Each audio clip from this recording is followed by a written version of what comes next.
Bonjour à tous. La fac de médecine de Brest en deuil après le décès d'une étudiante ce week-end. Vendredi soir à Brest, la jeune femme a été renversée par un véhicule de police en intervention. Ce lundi, une information judiciaire pour homicide involontaire a été ouverte par le parquet. Direction ensuite l'Auquirec où plaisanciers et plongeurs ont nettoyé le fond marin de la baie. Sophie Lecroisier a suivi cette opération. Enfin, beaucoup d'émotions ce week-end à Pont-l'Abbé avec le départ de Jean-Pierre Lecam des Sonneriennes du. Le chanteur-bassiste a dit au revoir à ses fans après 41 ans de scène. Bienvenue dans ce JT du lundi 16 septembre 2013. Une minute de silence ce lundi matin à la faculté de Brest de médecine en mémoire de Perrine, 19 ans, renversée par une voiture de police vendredi soir. La jeune fille originaire de Quimperlé venait de réussir son concours d'entrée en deuxième année.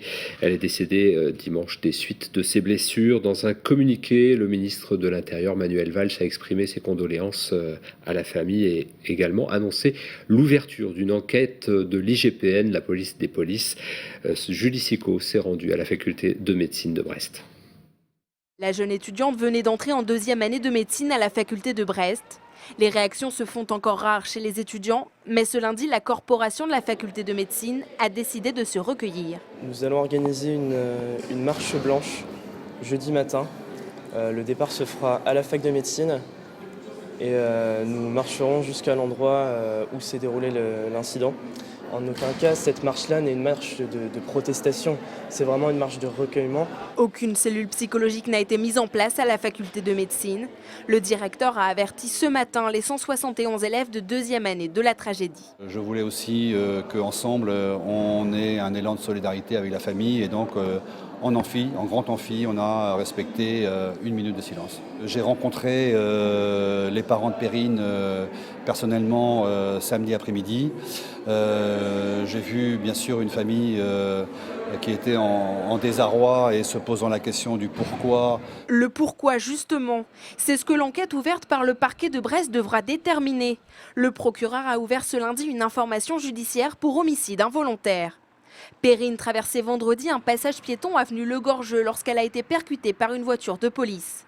Les policiers venaient de procéder à une interpellation. Les mauvaises conditions météorologiques et une possible agitation dans le véhicule semblent être les premières causes de cet accident. Pour l'heure, ni la vitesse du véhicule ni l'alcool ne sont mis en cause. Un soutien psychologique a été apporté aux policiers présents sur les lieux. Et on continue avec l'image du jour, c'est celle de la visite de Jean-Yves Le Drian à Brest. La semaine dernière, il était déjà à Brest pour la rentrée de l'école des Mousses. Cette fois, il a accueilli son homologue et ami, le ministre de la Défense espagnol, Pedro Morenes Eulate. Au programme de cette visite, la signature d'un engagement entre les deux pays, en particulier autour de la sécurité maritime européenne. Le thème sera défendu par les deux ministres lors d'un prochain Conseil de l'Europe en fin d'année. Plus de 700 personnes étaient réunies à Josselin dans le Morbihan samedi pour soutenir le plan de continuation de GAD présenté par la CECAP. Ce plan doit être déposé mercredi au plus tard au tribunal de Rennes. Un plan de continuation qui serait favorable au maintien du site de Josselin au détriment de celui de Lampol-Guimiliau à côté de l'Andivisio. Reportage de Germain Lutz de Télé Bretagne Sud.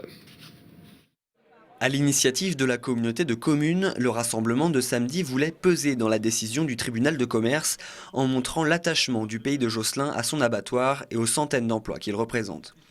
Élus, acteurs de la filière et du monde économique se sont succédés à la tribune pour soutenir ce plan de continuation, mais en prenant garde de ne pas opposer les sites GAD de Josselin et de Lampol-Guimiliau. Ce qu'il faut aujourd'hui, c'est sauver le maximum d'emplois. Ces emplois directs sont importants pour toutes les régions bretonnes, pour tous les bassins bretons et naturellement pour le bassin du Morbihan-Est, Josselin, pays de Pleurmagne. Le maire de Josselin a également souhaité que la banque d'investissement public puisse venir soulager les coopératives comme la CECAB en cas de difficultés semblables. Autour de cette thématique économique, le rassemblement visait large, associant éleveurs et chefs d'entreprise locales, car la situation de GAD est également un symptôme de la crise de la filière porcine. Avec un nombre d'éleveurs et une production en baisse dans le Morbihan et en Bretagne, l'abattoir subit une baisse d'approvisionnement. Si les groupes industriels ont beaucoup de difficultés aujourd'hui, c'est parce qu'il manque de matières premières. Aujourd'hui, nous souffrant, en tant qu'éleveurs, souffrant depuis 5 ans, forcément, ça a une répercussion sur les industriels. Aujourd'hui, on parle de GAD, du groupe GAD, mais demain, ça peut être n'importe quel groupe. Une des conditions du plan de continuation de la SECAB portera donc sur l'approvisionnement en porc de l'abattoir de Josselin par son fournisseur et actionnaire Prestor. Quant à l'emploi, si le plan est adopté, le site de Lampol-Guimiliau serait fermé. Environ 300 des 800 emplois finistériens seraient transférés à Josselin.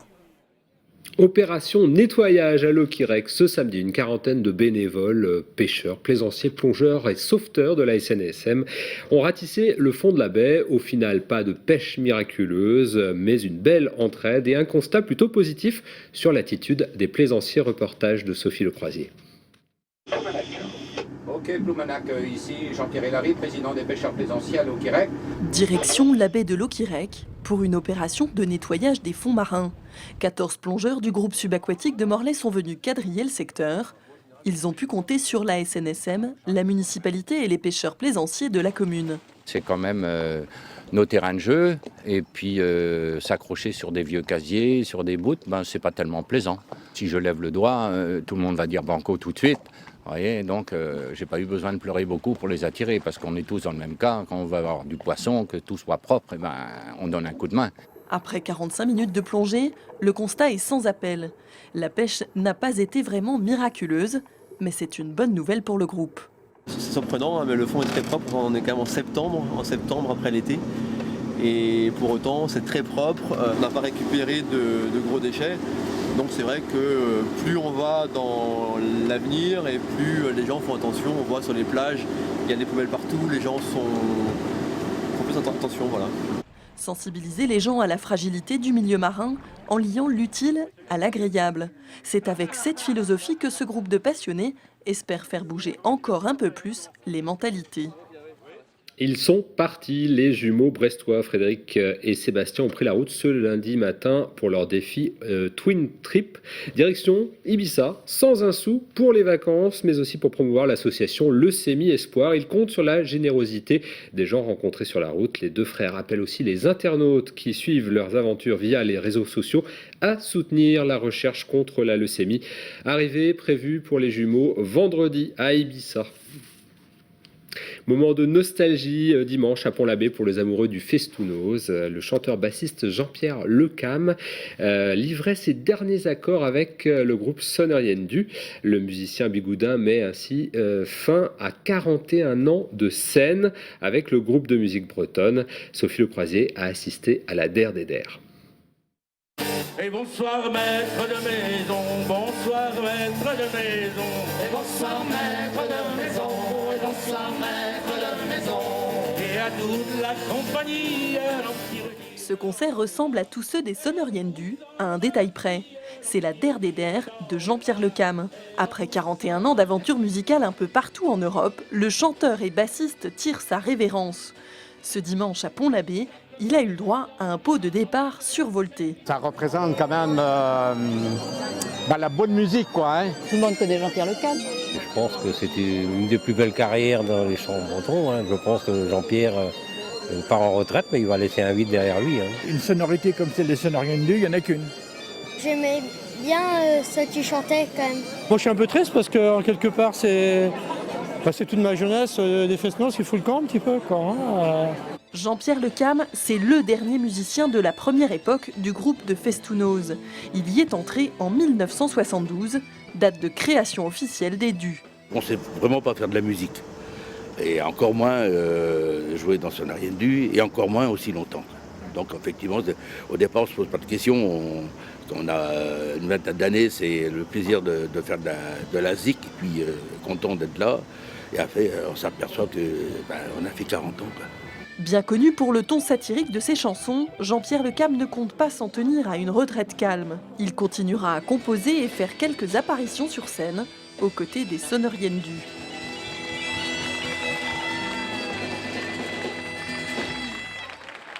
Voilà, c'est venu le moment de se dire au revoir pour notre part. On se retrouve demain pour ce rendez-vous d'information départementale et régionale à 18h30, nouvel horaire. Merci beaucoup de nous avoir suivis. Donc, à demain.